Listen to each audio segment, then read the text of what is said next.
Yes, my people, it's your boy Rank Games here, and don't forget the 95. Thank you guys for watching episode 1, and also thank you for staying with me on this journey. Welcome to episode 2. Now, in this episode, we are going to be facing with Tottenham and Everton. Those are the two fixtures we're going to play. We're going to play the first game and we're going to play the last game, which means we're going to skip West Ham United and Doncaster. What I will do though is show you the final scores of both West Ham and Doncaster, just so you guys are aware of the results. So in this save, what we will be doing is we'll be playing 2 games per month. So the season will be over as soon as possible, really, because the idea is that we get into the next season and we try to compete for a league title. So that's the idea.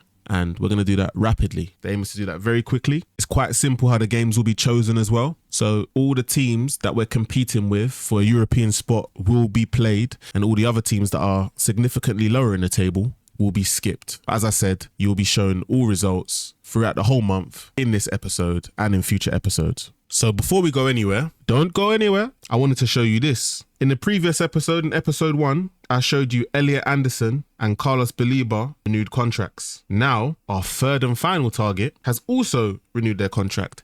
They renewed it yesterday on the 6th of February, literally yesterday, as we are now on the 7th of February. As I said before, in terms of signing someone like Adam Wharton, as well as the other two mentioned, it might be tougher now because they've signed new contracts, but I'm also hopeful to get a deal done. Funny enough though, Adam Wharton has actually managed to negotiate a release clause which expires the 2nd of February in 2029. The only problem is they want 116 million. I wonder, and this is a very, very big if, we are able to lowball them and get him for a lower price. It's going to be highly unlikely, especially if he's performing as well as he is. He's currently averaging, he's averaging a 7 in the Europa Conference League. In the Premier League, almost a 7 though, 4 assists. He's not doing too bad. And this is a defensive-minded, more so midfield player, although his passing is exceptional as he's got a 16. But anywho, please don't forget to like, comment and subscribe for more content that's on the way.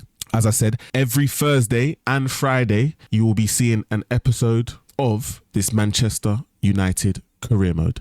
The aim is to get a minimum of 2/3 seasons done, depending on how long it takes for us to win the league, and either retain the league after winning it or winning the Champions League the following year. So once we win the league, the plan is to do a year, another season after that. Now the plan is to win the league, but can I actually win it? That is going to be the challenge with this Man United team, because we are currently in a state of madness, as I said. But yeah, let's move on and not waste any time and go and play Tottenham Hotspur. I'll see you at the lineup. Actually, before we even move on to the match, I've completely forgot about deadline day. What happened in deadline day? Well, as you can see, there was no transfers made in and there was no transfers made out. The only transfer I have potentially ongoing is an end of contract offer for James Garner, who, like I said before, he's either going to add value to Casemiro or he's going to take over from Casemiro. That is the plan. Let's not waste any time. As I said, let's go into the match. Who is against Tottenham Hotspur, and it's a must-win game if we want to move up from 11th to the top 5. I will see you there at the lineup. And this is the lineup I'm going to go with.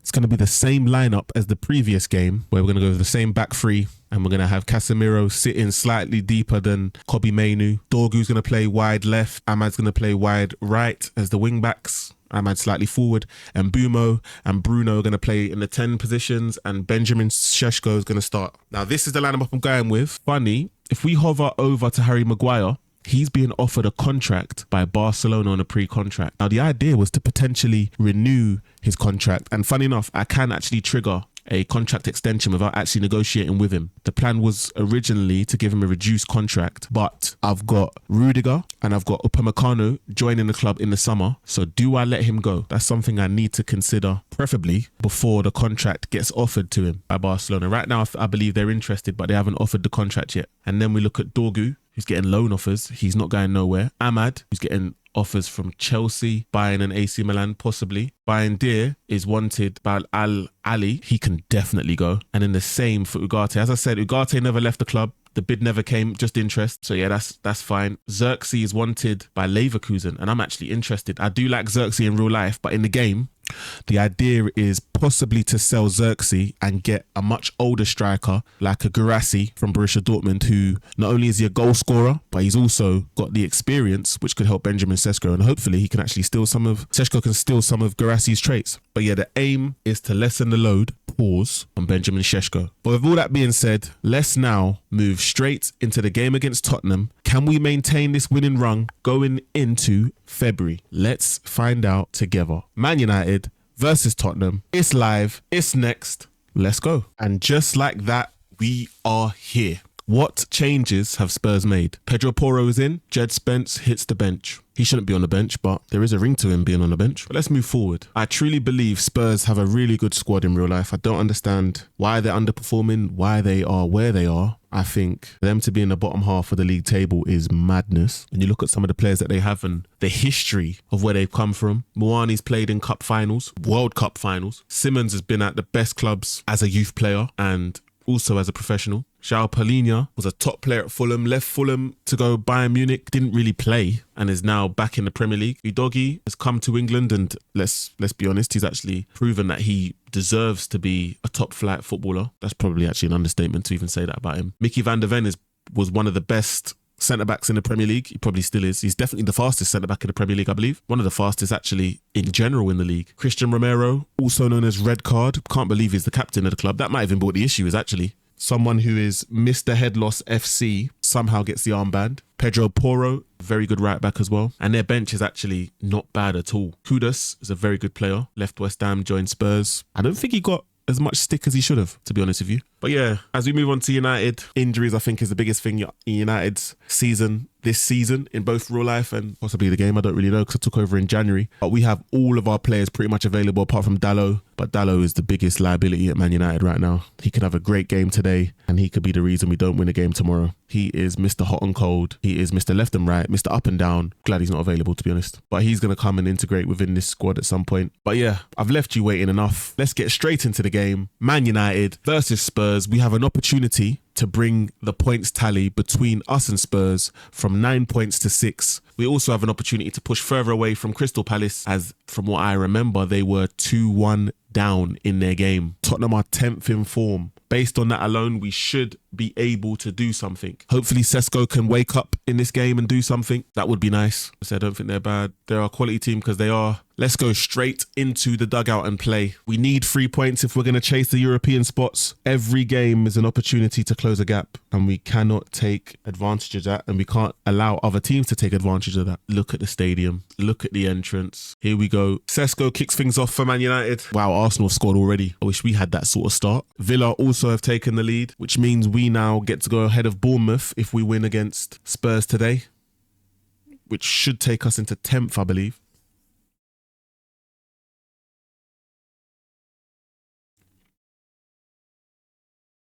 Moving the ball around pretty well, Spurs. As Porro's now charging down the right-hand side and they've allowed him to get into the box. And just like that, we've conceded straight away. What a start for Man United. Typical start for Man United. Allow Porro to just run all the way through. Unchallenged. Pulls it back. Simmons is there. Unchallenged also. Just the start we wanted as Man United. Just the start. Kulusevski with the corner. Bruno Fernandes brings it down in the most calm fashion. El Capitano hoofs it long to absolutely, I was going to say nobody, but Sesko has found his way all the way through. And he's done really well, but he should have scored. I believe if he was confident, maybe, just maybe, he would have fired that one in. That was an opportunity out of nowhere. If we can equalise before half-time, that gives us major momentum to try and do something. As Dorgu has been pretty bright so far this season. The cross has come in and he's fumbled it. And Bumo finds Dorgu. Oh my days, the deflection comes off the post. We've still got it. Bruno to Dorgu. And Dorgu gives it away. Don't end the highlight there. And they have. Opportunity goes begging again. That brings us to half-time. Spurs haven't done anything really since they scored. And neither have we. Say we need more possession in the second half. Everyone seems to be in more of a positive mood and a positive headspace. We need to do something in the second half. We've had 8 more shots than them. I want to work the ball into the box, to be honest. So let's quit the long shot habit. Focus on working the ball into the box because that will give us more of an opportunity to score. So Bruno Fernandes corner. It's Mbumo, who scores, he equalises. He is United's current top scorer. No doubts. It's a very good cross from Bruno. Paulinho heads it out. And Mbeumo takes one touch to set himself. And the ball is fired straight into the bottom corner. Now that is how we wake and shake things up. We don't have possession. We're definitely counter-attacking. But in counter-attacking, it seems like Spurs haven't been able to work out how to stop us from doing that, because to have 15 shots to their 2 is crazy. And they don't even look like scoring despite holding possession. So all they're doing really is knocking it about, getting robbed in positions that they shouldn't really be finding themselves in. And then we're just counter-attacking. There's 18 minutes to go. Do you know what? What I'm going to do is, because Mbeumo's already scored, I'm going to take Sesko off, bring on Mbeumo. I'm going to take Sesko off, bring on Cunha. Nobody else seems to be tired, so that's what we're going to do. Cunha's going to go up front. Last 10 minutes. United have a corner. Can they win it? Ahmad is going to whip this one in.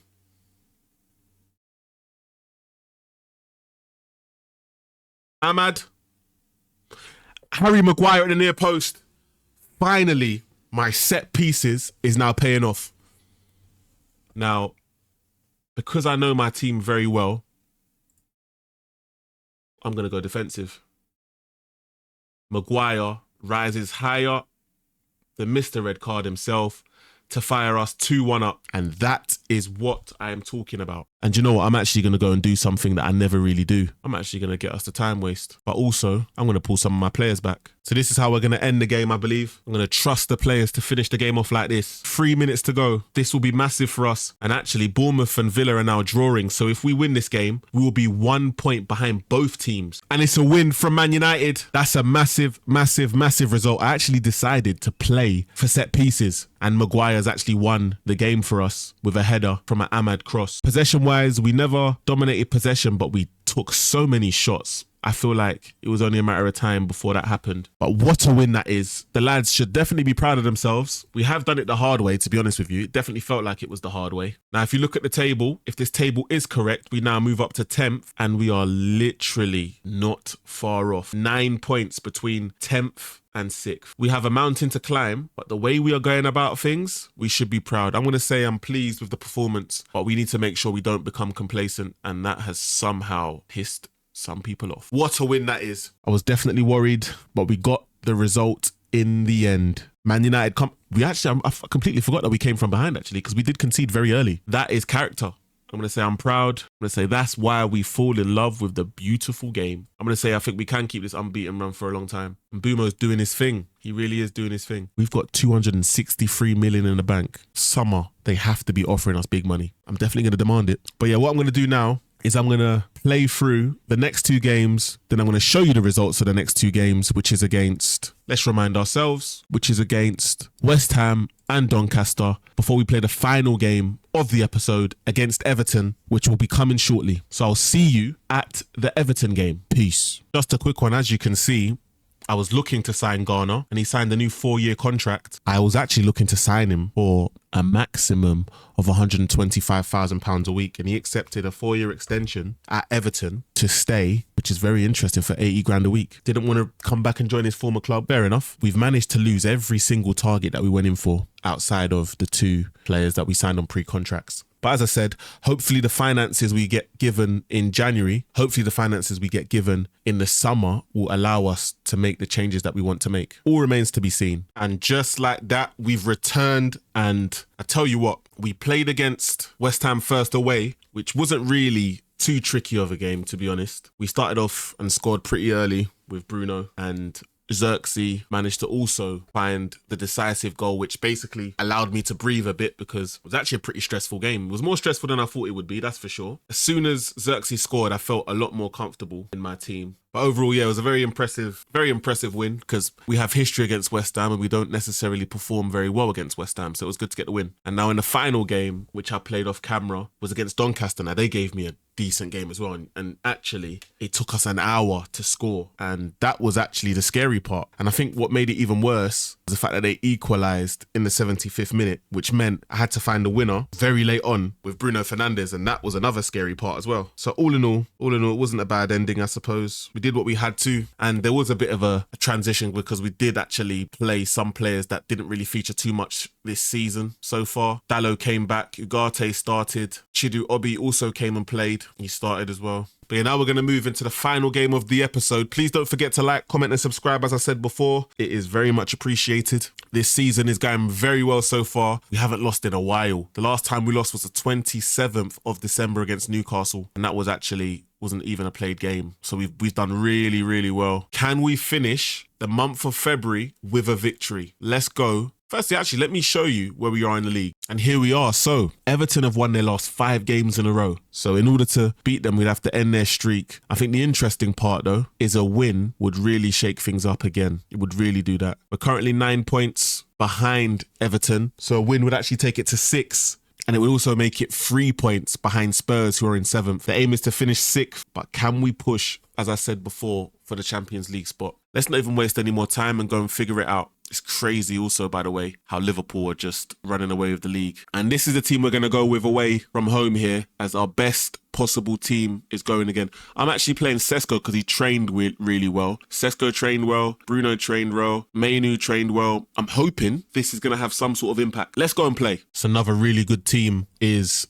Everton. Now it's very interesting as well. They've made 6 changes for this game. And it's also interesting that James Garner isn't starting. Now he didn't refuse, but he out and out basically agreed a new contract, a new 4-year deal to stay at Everton instead of moving to Man United for free. Very interesting. But he doesn't start today. This is going to be a really tough game to end the episode because they've won their last 5 games in a row and they're actually in a European place and we're hunting them down. It's the hunter versus the hunted. They have a really good squad and to be honest, Grealish is one of my favourite players and for him to go to Everton and do what he's done at the very beginning is a very positive thing to see because I'm pretty sure he was, if not the biggest creator in the Premier League in the last few years, he is the biggest creator if he's not.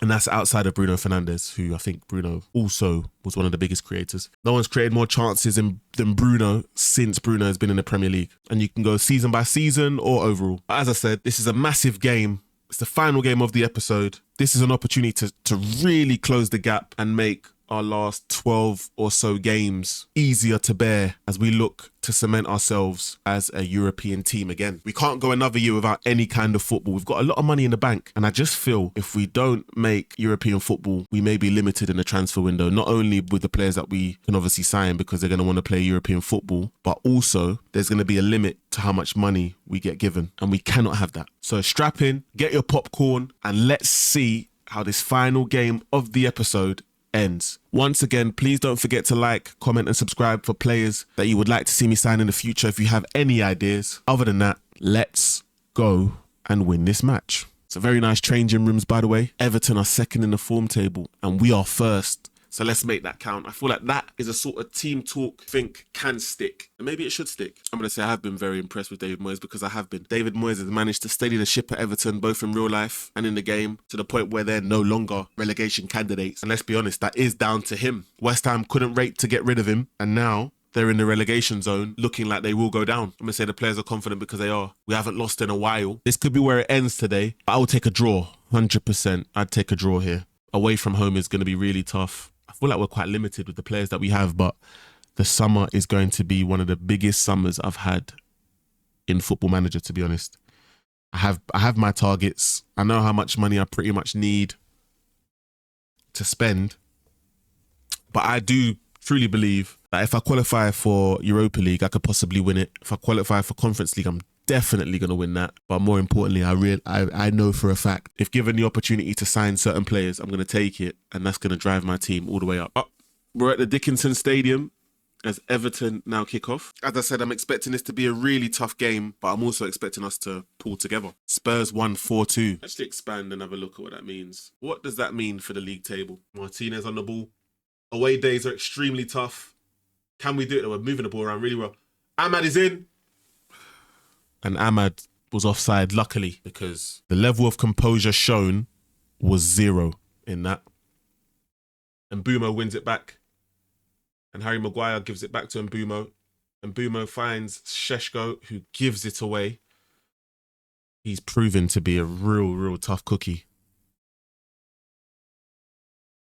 Rao, oh my God, and he's just ran through everybody.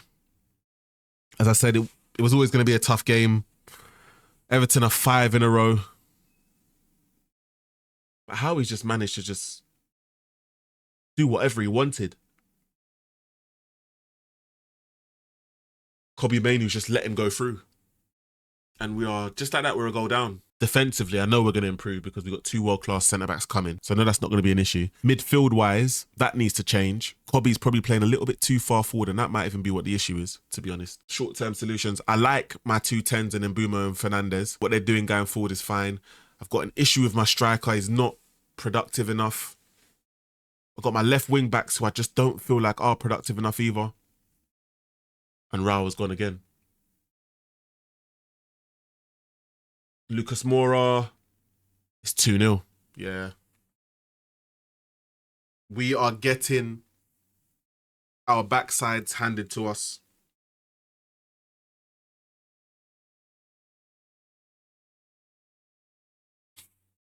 Word to Castillo. It's not looking good, bruv. What a header. Sneaks it in at the near post. And Ndai, who is actually on my list of possible targets, scores to make it 2. And funny enough, Grealish actually did assist the first goal. This could get ugly here. Let me tell the players to step up their game because it's... Did he just get megged? Oh my goodness. Ooh. Thierry Barry scores that and it's over. Ultimately, 60% of the ball and we're 2-0 down. We've had 60% of possession. We've taken more shots. We're level with shots on target. And we're 2-0 down after 33 minutes. What are we doing with possession? Get the ball forward. Good. Ahmad. One more. What a shot from Bruno. It's been very disappointing in terms of the scoreline, but statistically not so. Quite clear we've got work to do on this team. Although we might lose this game here. Dorgu probably should have let that go. Although we might lose this, that looked like it was an out. Oh my God, they've won the ball. Oh, they've hit the crossbar. As I said, yeah, although we've got things to do, there is still potential in this squad because it's quite young. And who's out there with Mikalenko? Thank God. What am I going to do in this second half? I'm going to risk it all. As of right now, we are 14 points behind Champions League as of right now. We may have to rely on winning the cup to make a European place, to make Europa League. I'm going to say you've been terrible. I also feel like we need to make a change. So let's have a look and see what we can do. Šeško just hasn't been good. So Xerxes, who scored in previous games, I'm going to bring on. I'm actually going to take off Bruno as well and bring on Cunha. And I'm actually going to play Mason Mount in this 10 position. Luke Shaw's going to come on. I haven't given up, but I'm just going to give people an opportunity to play here. Because I think what I may have to do is prioritise winning a cup to qualify for Europe instead of doing it via the league position, which is very disappointing. I'm going to step it up and go more attacking. Hopefully we don't concede again, but as I said, possession-wise, we've done pretty well. We just haven't been productive in front of goal. I think if we can score, if we can get the next goal, that might prove to be decisive in what happens next here. Ahmad wins that back, lovely.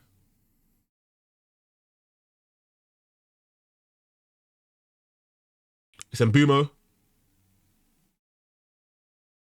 And it's Cunha who brings one back. It's good play from Mbumo to set it back to Cunha. And that's what we pay our money for. And it's perfect time and we've got plenty of time to score again.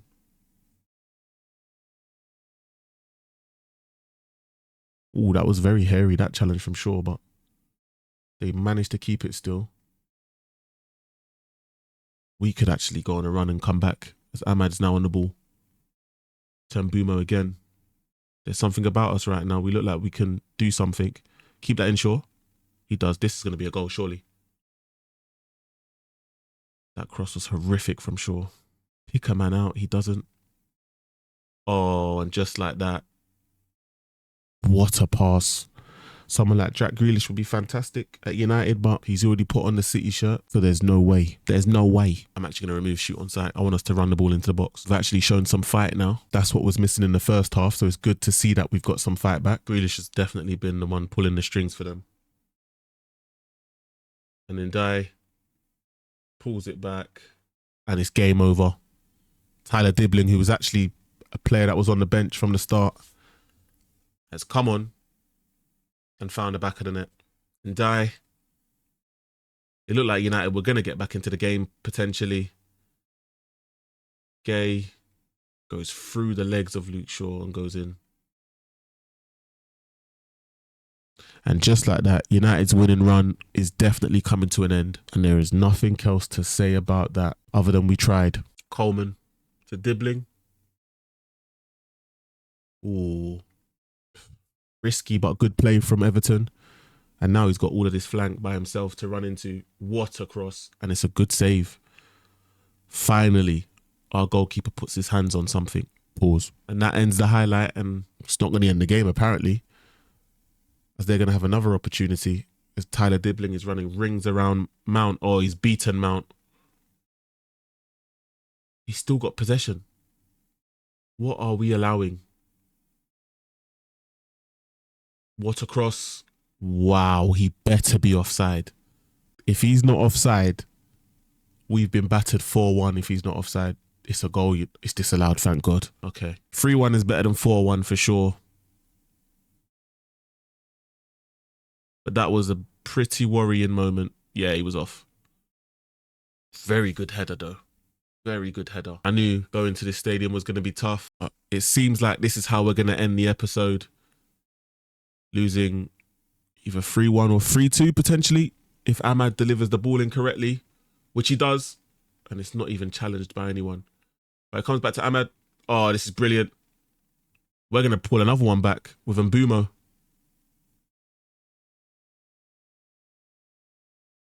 Ahmad and Mbumo combining, and that's brilliant. Ahmad's cross wasn't actually bad at all.